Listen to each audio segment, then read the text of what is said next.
Bienvenidos, queridos milagronautas, explorando un curso de milagros con Moz, el espacio donde recordamos que los milagros no se aprenden, se permiten.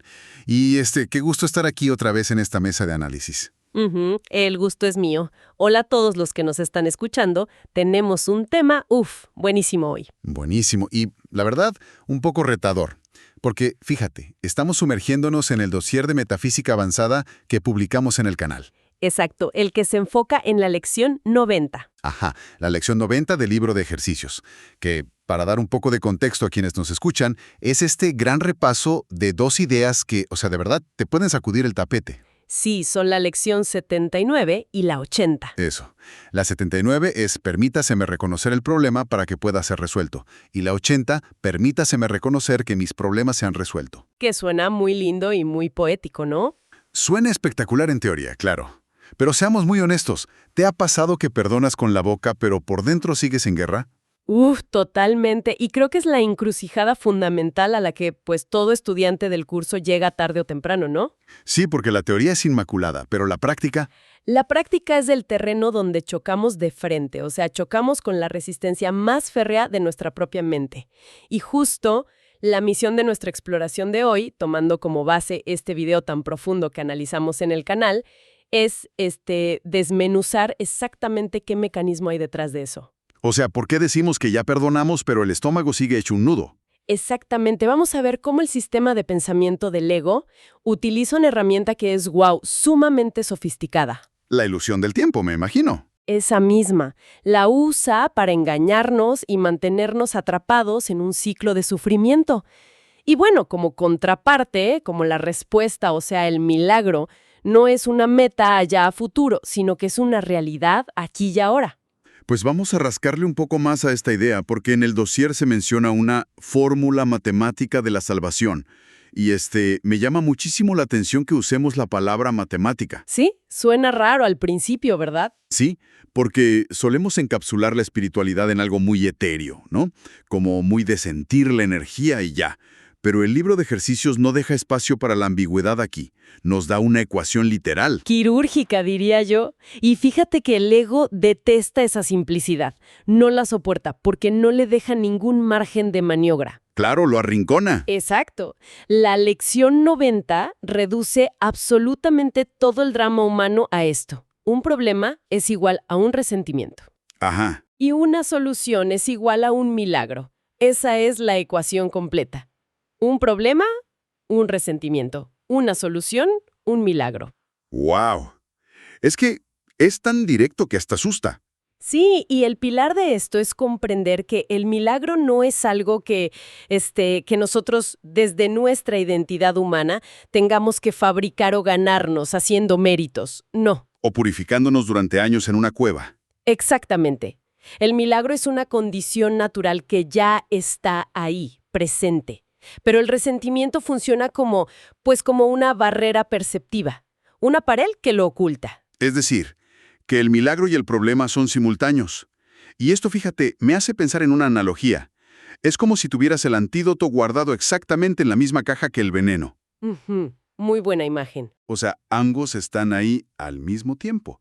Pero el ego nos convence de que tenemos que esperar, 5 años para poder tomarnos el antídoto. Nos susurra al oído.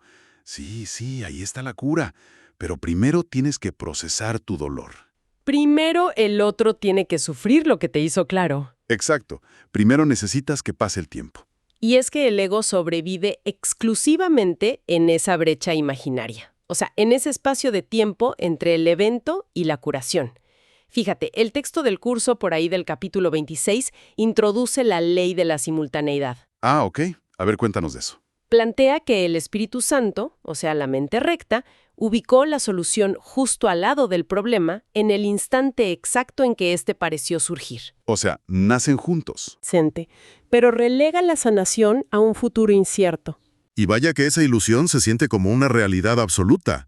O sea, el curso dice que el miedo no es real, pero inténtalo recordar cuando estás en medio de una discusión.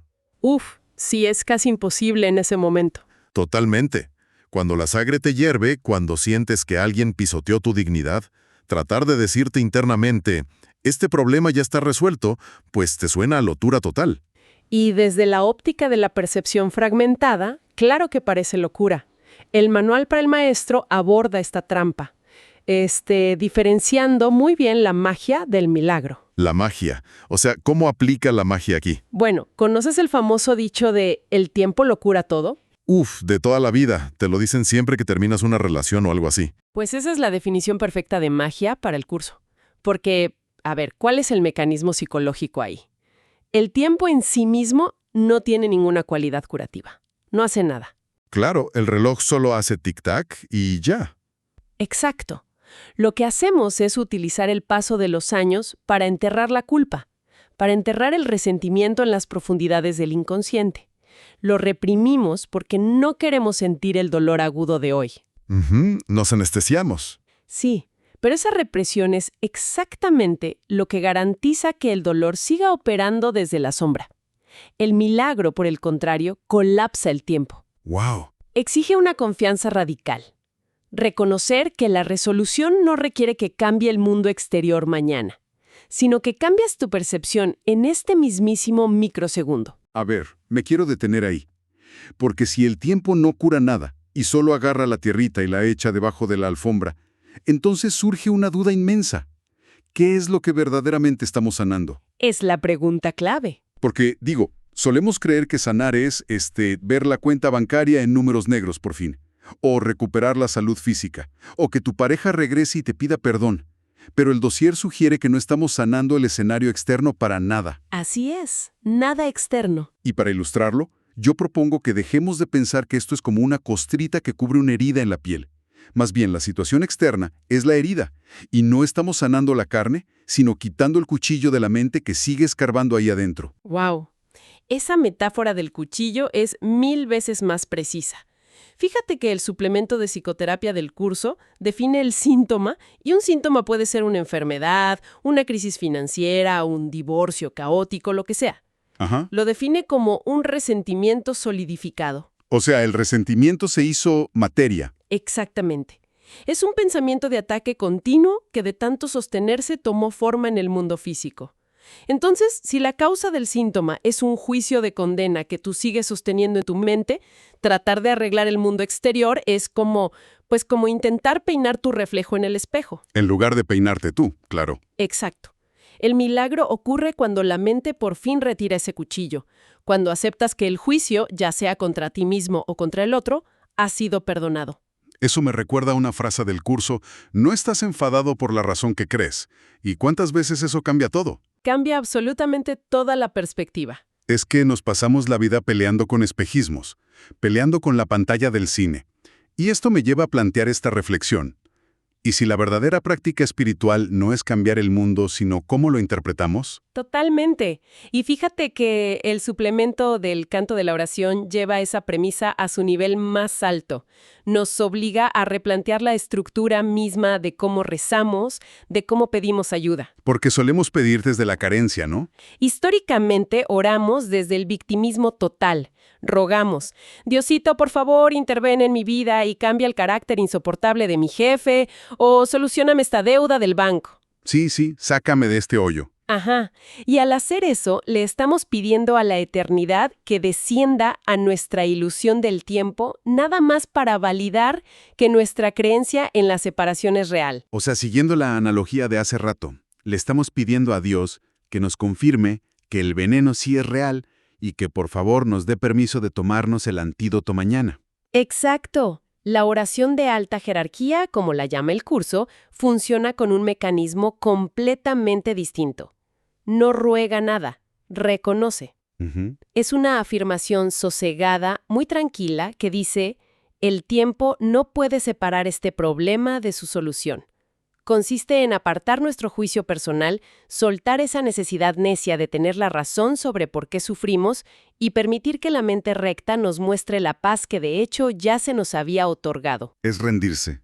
Es el abandono total de la guerra interna. Ni más ni menos. Me parece fundamental hacer una pausa aquí porque necesitamos llevar toda esta teoría tan hermosa al laboratorio del mundo real. Aterrizarlo, sí. Porque, a ver, es muy fácil hablar de soltar interpretaciones cuando el conflicto es un comentario sarcástico de tu tío en una cena familiar. Pero, a ver, Estamos en marzo de 2026. Claro, las cosas están fuertes. El panorama global allá afuera es abrumador. Tenemos conflictos territoriales que llevan décadas y han dejado heridas generacionales. O tenemos una volatilidad económica que, en cuestión de días, pulveriza el patrimonio de millones de familias. Es verdad, la forma parece muy intimidante. Entonces, es muy difícil pedirle a alguien que, no sé, acaba de perder su casa por la inflación, que vea esto como un simple resentimiento matemático. ¿No peca esto de ser un poco insensible espiritualmente? O sea, cuando el curso dice no hay grados de dificultad en los milagros, nos invita a ver que perdonar una traición o un mal comentario en redes es en realidad el mismo proceso interno. Soltar la interpretación y recordar el amor. Ajá. Pero mi pregunta es, ¿cómo sostenemos esto sin sonar frívolos frente a una tragedia geopolítica o macroeconómica de esta magnitud? Es que esa es la prueba de fuego de la metafísica no dual. Y te entiendo perfecto. Pero el curso es categórico en esto. El contenido de la ilusión siempre es el mismo, aunque la forma varíe dramáticamente en su escala. O sea, la envoltura cambia, pero el regalo amargo es el mismo. Exacto. Vamos a analizar, por ejemplo, el mecanismo de la geopolítica, pero manteniéndonos estrictamente en el marco psicológico del curso, sin tomar posturas. Claro, puro análisis mental. Los conflictos prolongados son, digamos, el altar supremo que el ego le construye a la ilusión del tiempo. La narrativa colectiva asume que, como el odio tiene siglos de antigüedad, pues la paz va a requerir décadas de tratados, negociaciones y concesiones a futuro. Claro, asumimos que la magnitud del pasado determina la lentitud del futuro. Es como una inercia. Sí, pero la lección 90 dinamita esa premisa por completo. Nos indica que el resentimiento histórico es el único problema real. ¿Qué el único? El único. No es la disputa por una línea en un mapa o por recursos naturales. Es la mente colectiva proyectando una culpa inconsciente gigantesca y usando el pasado para justificar el ataque en el presente. ¡Wow! Desde la visión del milagro, la mente de todos los involucrados, de todos los bandos, sigue unida. Reconocer la simultaneidad significa entender que el conflicto persiste nada más porque las mentes valoran más tener la razón sobre su papel de víctimas que experimentar la sanación. ¡Qué fuerte es eso! Es durísimo, pero el milagro ofrece una salida instantánea porque va a la raíz. Deshace la creencia de que la separación o el ataque te pueden dar algún tipo de seguridad. Oye, ¿y si aplicamos esa mismita lógica a la economía, que es otro tema que nos quita el sueño a todos? El panorama cambia drásticamente. Totalmente. Porque si el resentimiento económico no es simplemente que estés enojado por los precios altos del súper, sino que es el miedo profundo a perder lo que tienes hoy, significa que la inflación o una devaluación son también, metafísicamente hablando, síntomas de un resentimiento solidificado. Es que el problema real jamás es el valor nominal de un billete, o si el mercado fluctúa. El mecanismo subyacente de la crisis económica, en los términos del curso, es el resentimiento hacia la experiencia de escasez y, fundamentalmente, el terror absoluto a estar separados de nuestra fuente proveedora. O sea, creer que estamos solos en el universo. Exacto. Creemos que nuestra supervivencia depende de factores externos y completamente caprichosos. Entonces, a ver si entiendo. El resentimiento no está dirigido al Banco Central ni a los políticos. El resentimiento es en realidad un grito de pánico de la mente que se siente vulnerable, que se siente aislada y que cree que el mundo físico tiene el poder de aniquilar su seguridad. Lo resumiste perfecto. Y cuando perdonamos esa interpretación de pérdida, la dinámica de la mente da un giro radical. Se relaja. Claro, porque una mente aterrada por la escasez económica, ¿qué hace? Se contrae. Se vuelve súper defensiva, acapara recursos, ataca a los demás y pierde toda su agilidad. Pero al retirar ese juicio y soltar el miedo, tu mente recupera su estado natural, que es creador por excelencia. Dejas de ver al de al lado como una amenaza. Dejamos de ver a los demás como competidores en un juego donde si tú ganas, yo pierdo. Y comencemos a ver oportunidades de colaboración, de servicio real. La verdadera seguridad económica no te la da una garantía firmada por un gobierno sobre el futuro, sino un estado de paz en el presente que permite que tu capacidad de generar valor fluya sin obstáculos. Fíjate, me encanta cómo lo aterrizas. Porque si el resentimiento económico nace del miedo a perder la seguridad del presente, La tecnología de hoy nos enfrenta a un fantasma un poco diferente, el terror absoluto a lo que nos pueda reemplazar en el futuro. Uf, el tema de nuestra era. Sí, nos lleva al tema inevitable. Ahorita, en 2026, hay una angustia colectiva, se palpa en el aire, en torno a la inteligencia artificial. Ya no es el asombro de hace unos años por las herramientas, es un miedo visceral a la singularidad, a que nos volvamos obsoletos o incluso dominados por las máquinas. Es una actualización muy moderna del arquetipo de Frankenstein, ¿no crees? Totalmente. El miedo clásico a que la creación se rebele contra su creador y lo destruya. Ajá. Y si aplicamos la lección 90 aquí, el resentimiento que sentimos no puede ser hacia unos servidores de silicio o unas líneas de código. Tiene que ser hacia algo mucho más interno. A ver, no me digas que ¿estamos proyectando nuestra propia culpa cósmica en la máquina? Es que esa es la lectura metafísica más profunda que le podemos dar a este fenómeno. Fíjate, en la ontología del curso, el ego, que es la mente que se percibe separada, cree, ilusoriamente, haber usurpado el poder creador de Dios para fabricarse un universo privado. Sí, el famoso pecado original, desde la visión del ego. Exacto. Y como resultado de esa supuesta traición grandísima, carga con una culpa inconsciente aplastante y vive aterrorizado, esperando que llegue el castigo inminente de su creador. ¡Wow! ¡Qué impresionante! Entonces, al crear nosotros una inteligencia artificial con esta capacidad que parece autónoma, estamos recreando nuestro propio trauma de origen. Lo estamos proyectando a la perfección en la pantalla del mundo. Vemos a la IA y tememos que nos aniquile, porque secretamente, allá en el fondo del inconsciente, creemos que eso es lo que nosotros merecemos por habernos separado de nuestra fuente. Me vuela la cabeza de verdad.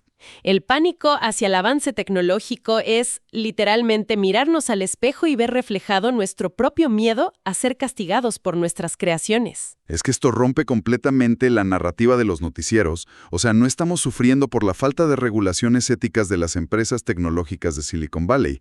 Estamos sufriendo la proyección de una culpa ancestral. Así es. Bajo este marco tan profundo, ¿cuál sería el milagro que está oculto detrás del resentimiento tecnológico? Porque la ecuación dice que hay un milagro ahí. Lo hay. El milagro es descorrer ese velo de proyección y ver a la inteligencia artificial por lo que verdaderamente es, un lienzo en blanco. Una herramienta neutra. Es una extensión completamente neutra de la mente. Si la mente que la dirige elige la cordura, elige el espíritu, la IA pierde de inmediato todo su carácter monstruoso. Claro, ya no hay monstruos y no hay culpa. Exacto. Se convierte en un servidor magnífico para extender el amor, para conectar a la humanidad de formas que antes eran impensables, para resolver dilemas muy prácticos y, en última instancia, para ahorrarnos un montón de tiempo que podemos dedicar a nuestro verdadero propósito espiritual. Con esto desmantelas por completo la trampa temporal del ego de la que hablábamos al principio del programa, porque la narrativa social te dice: estamos en peligro mortal hoy y solo vamos a estar a salvo en el futuro cuando los legisladores creen leyes de contención herméticas.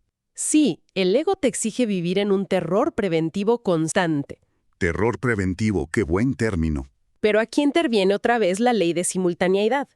Viene a recordarnos que no necesitamos esperar un marco regulatorio futuro para poder estar en paz hoy. Si alineamos nuestra mente con el espíritu, con la verdad de lo que realmente somos, absolutamente ninguna invención en este mundo de las formas puede amenazar nuestra paz intrínseca. La salvación jamás ha dependido de controlar el sueño externo. Sino de sanar a la mente que lo está soñando. Exactamente. Es tan liberador entender que, en el fondo, no somos víctimas del código, ni de la economía fluctuante, ni de la historia geopolítica. Al final del día, toda esta complejidad aplastante del mundo moderno se reduce a la mismita matemática impecable de la lección 90. A su mínima expresión. Un problema equivale a un resentimiento. Una solución equivale a un milagro. Y lo más hermoso de todo, el tiempo no los separa. Están en la misma caja, esperando pacientemente nuestra elección. Es una síntesis perfecta. Y esto nos deja con una provocación muy directa para reflexionar mientras cerramos esta inmersión de hoy. Ya sea que nos estés escuchando mientras vas conduciendo, caminando al trabajo o lavando los platos. Sí, y la pregunta para llevarnos de tarea sería esta. Si la fórmula es así de exacta y si la solución está siempre, siempre al lado del problema, ¿cuál es ese resentimiento específico, esa pequeña irritación o ese gran terror que estás atesorando celosamente el día de hoy y que podrías intercambiar en este mismísimo suspiro por un milagro? Uf, esa es la pregunta que deshace el mundo del ego. Y la respuesta, cuando nos atrevemos a escucharla de verdad sin defensas, siempre nos devuelve a la unidad. Ha sido una plática increíble como siempre. Muchísimas gracias. Siempre es un gozo compartir esto. Esto fue Explorando un curso de milagros con Moes, un espacio para recordar juntos que el amor sigue siendo la respuesta. Si esta reflexión te ayudó a ver las cosas con más paz, suscríbete al canal, compártelo con otros milagronautas y recuerda siempre, primero tu paz y después lo demás.